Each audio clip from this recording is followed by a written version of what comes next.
Hey folks, Troy Dooley, the Beachside CEO, and some of you can probably see that it's a little rainy out. We had a beautiful day here in Destin, Florida yesterday, and today we are getting some much needed rain. It is just saves on the water bill, to be quite honest.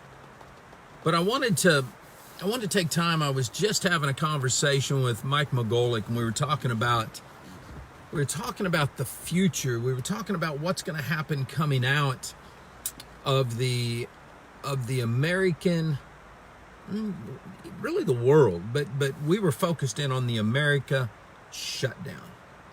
And as we were talking, I said, this is all about hope. And I think as I wrote down some notes that I'll get into in a minute, as I started looking at everything on social media, as I started looking at what was in the news, I picked up a USA Today and a Wall Street Journal, trying to get a picture of what was there. There's a huge contrast that I'm seeing in the public eye, in social media, in the press and all that, versus what I see in some local papers. We got a couple of local papers, SoWo, which is South Walton Life, and Destin Life. And I'm reading through there and just seeing these awesome stories of what people are doing during this lockdown, during this pandemic. And I thought, wow, there is a lot of hope out there. I started looking at some online stats, looking at the conversation of people saying my rights are being violated. They don't let me go to church. They don't let me do drive-in church. They don't, and then I started digging deep to see what some of the most successful, I started to say the greatest, and I'm not sure that's true. So the most successful spiritual leaders right now are saying, and they're saying, hey, we have no problem staying at home and doing this. We like connection. We want to be connected, but we want to protect our congregant, our parishioners. But this was the cool part. They said that all of them have had explosions of their internet services.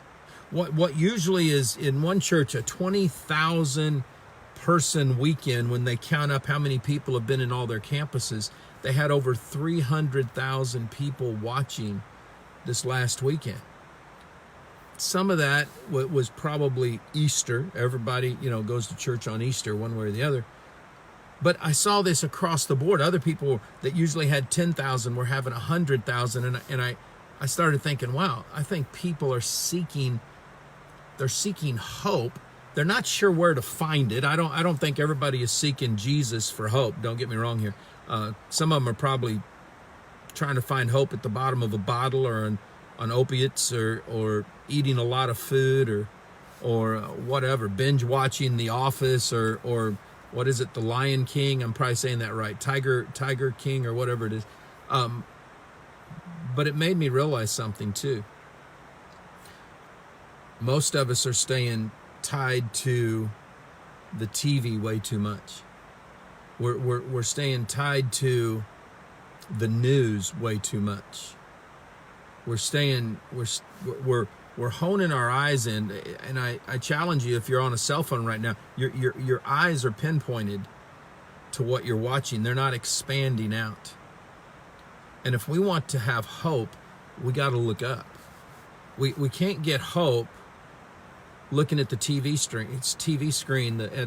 We can't find hope looking at our cell phone. We can't find hope watching all this social media stuff.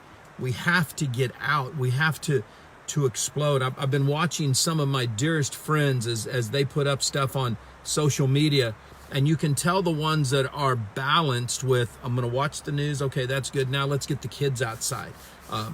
Kevin and Sharon Thompson, I'm seeing all kinds of stuff with them and their kids. I see Mel Atwood and a lot of his kids. Yuri Mabi's out there with his kids.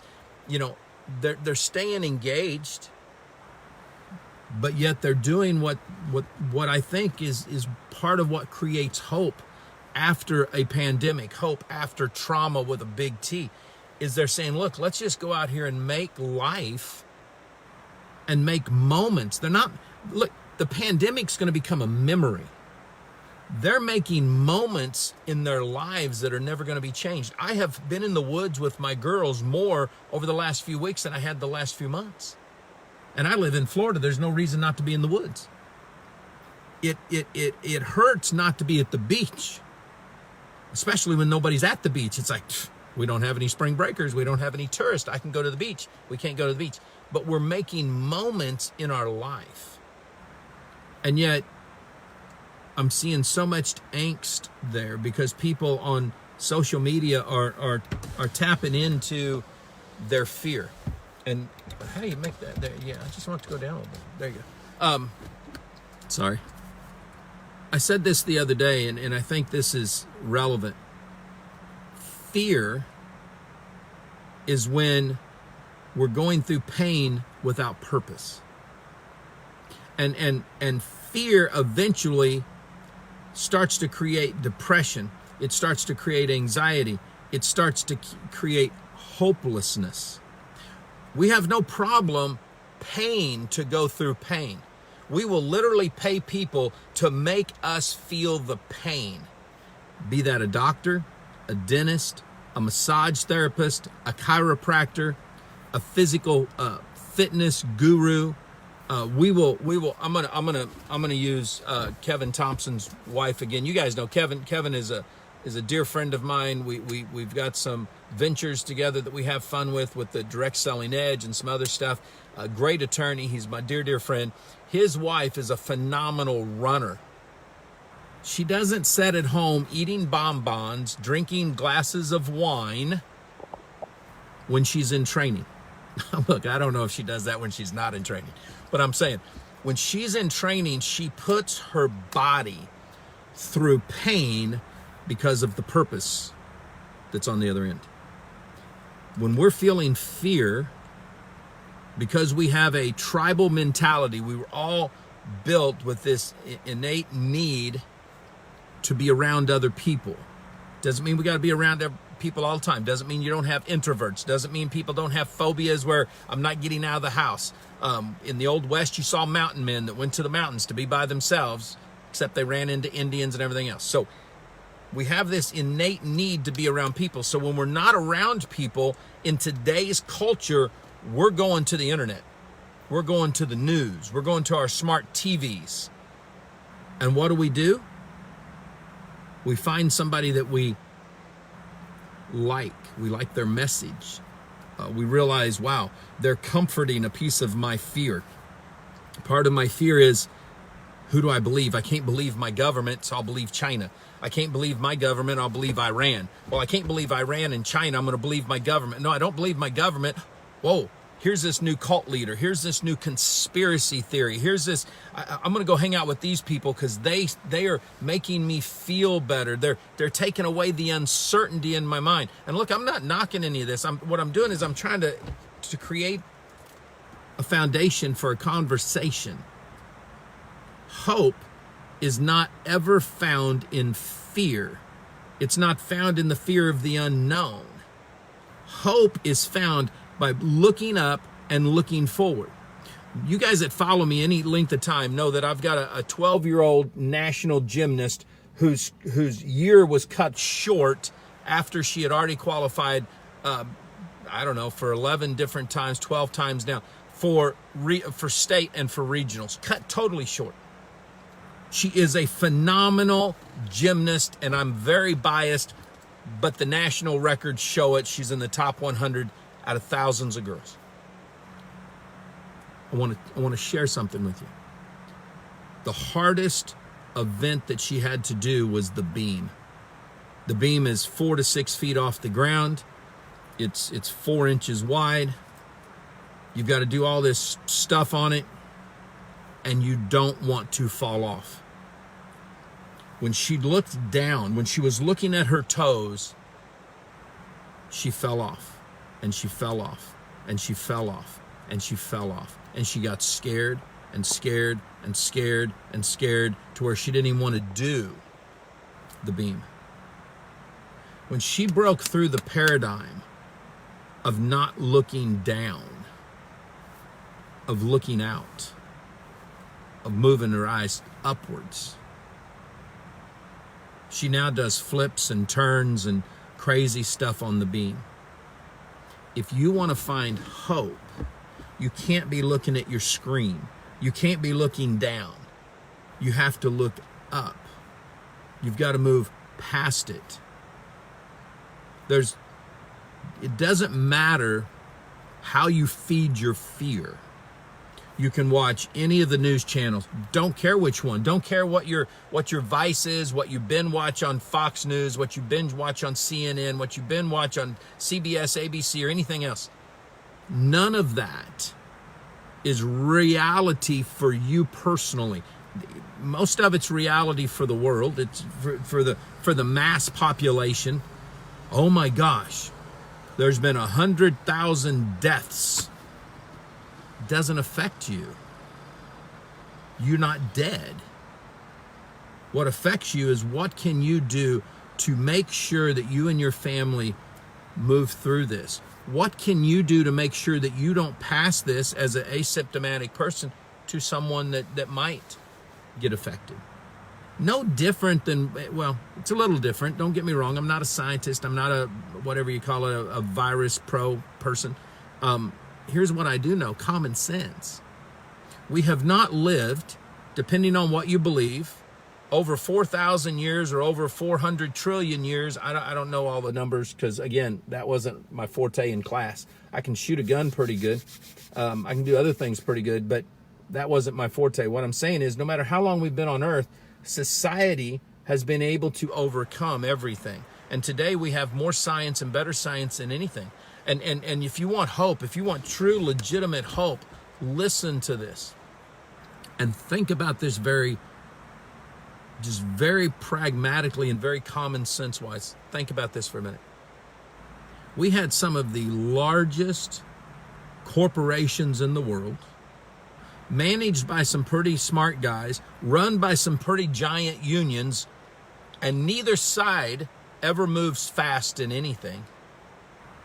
And within 6 weeks' time, re-engineered, retooled their whole mass plants to stop making cars, to stop making light bulbs, to stop making all this stuff in order to make ventilators, to make masks.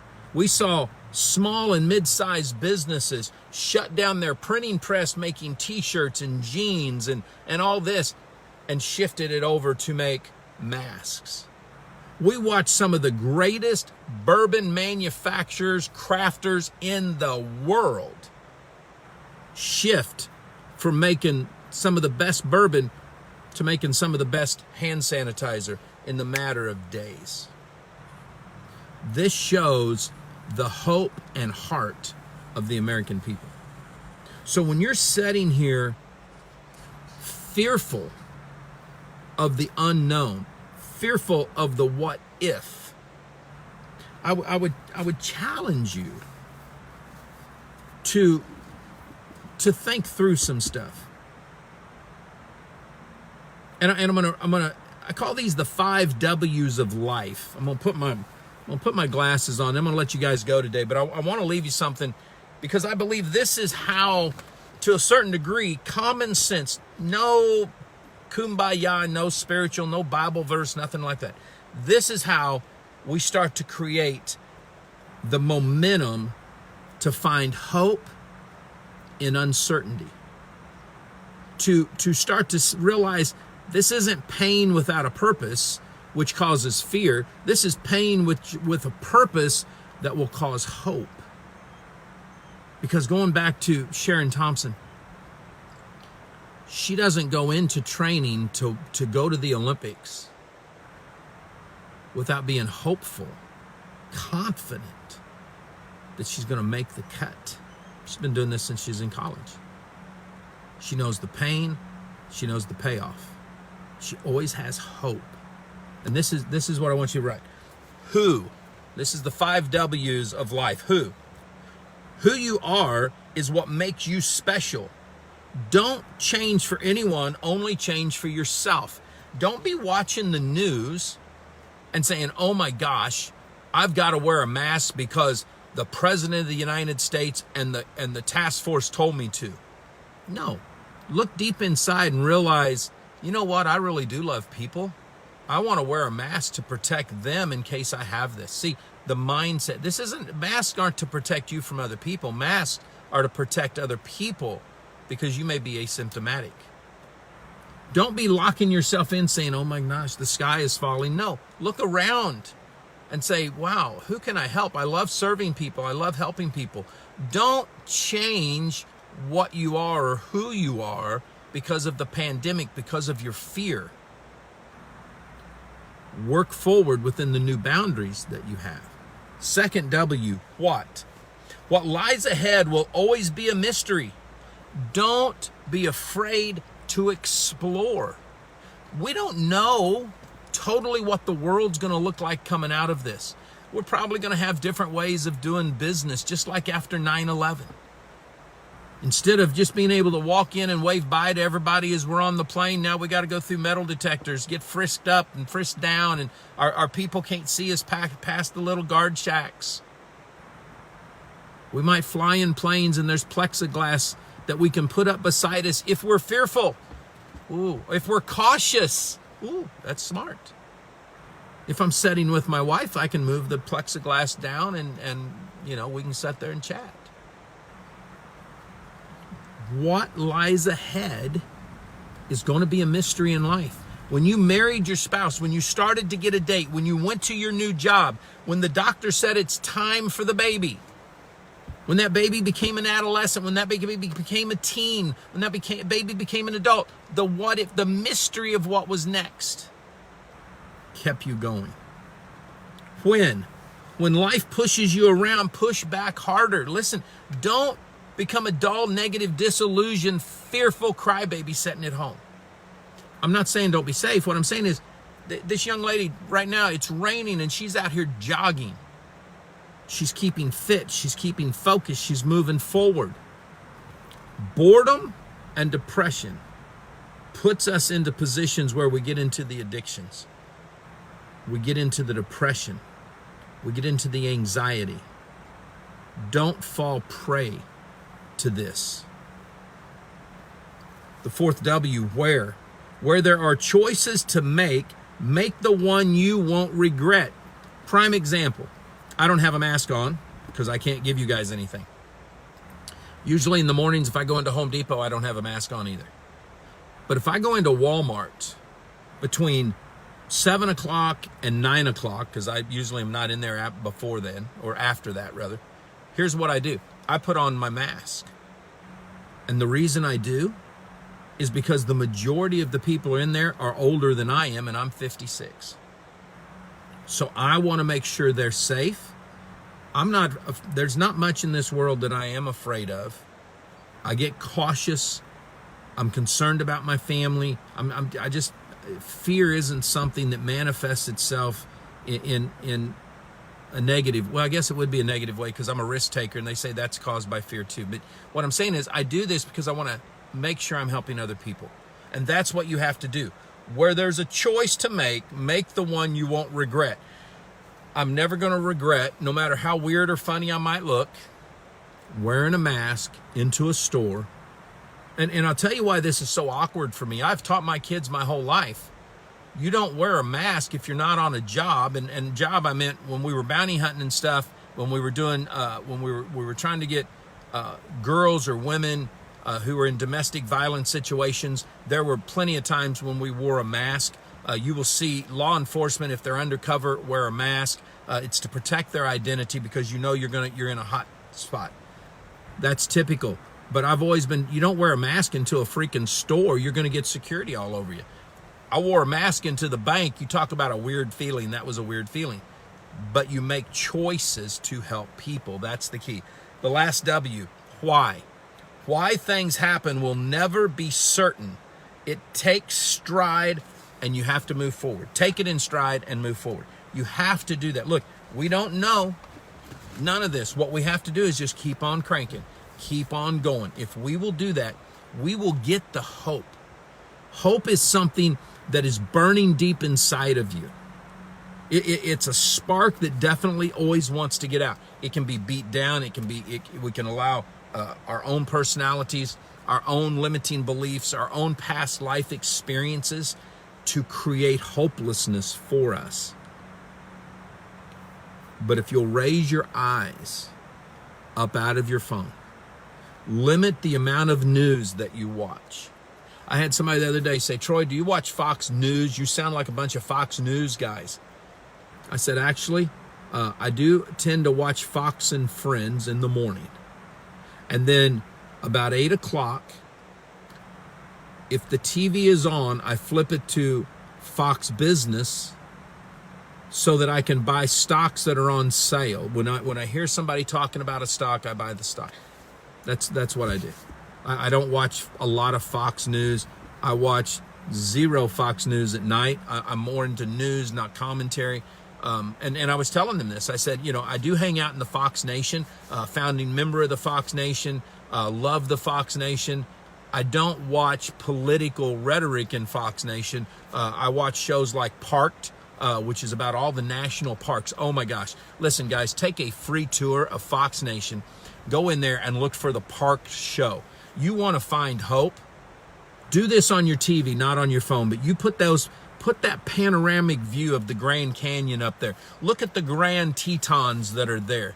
I mean, it's magnificent. I watched Joshua Tree the other day, and it was so special because Paige and I have gone through Joshua Tree because my son-in-law, Hunter, who's married to Tessa, was stationed at 29 Palms.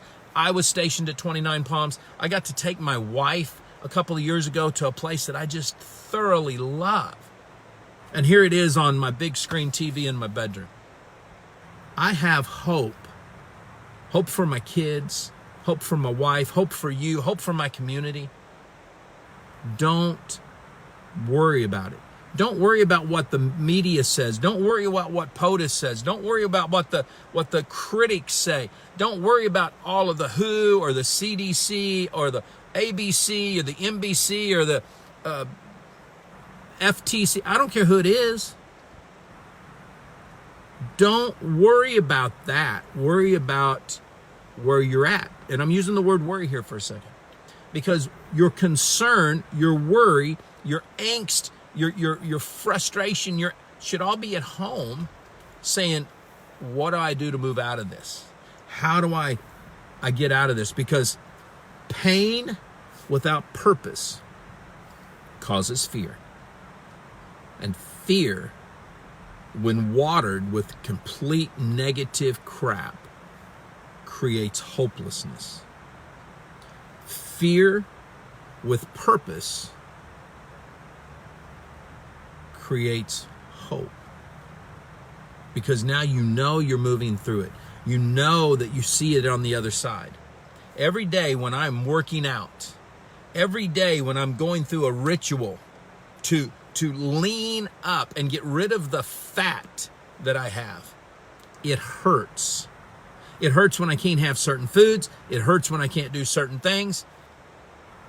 But the result on the other side, in just the last 6 weeks, in the last 6 weeks, when everybody else is gaining weight, I have lost. I've gone from 235 to 217. And my goal is to break the 200 mark in the next few weeks. The pain sometimes is in my head. It's not in my body. But I have hope coming out the other side. I'm going to leave y'all with that. You that maybe jumped on a little late, I challenge you to go back and listen to what's important for you, not me, what's important for you.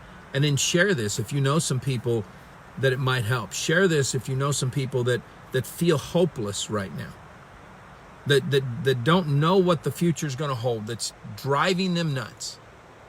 I challenge you to share this, because we all go through situations in our life where at times we do feel hopeless. Will my marriage ever get back to where it's at? Will that relationship ever be what it once was? Will I get that promotion? Am I just working to just make a paycheck instead of living a life with my family? You've got to think this stuff through for you guys. Hey, we'll see you later today or tomorrow.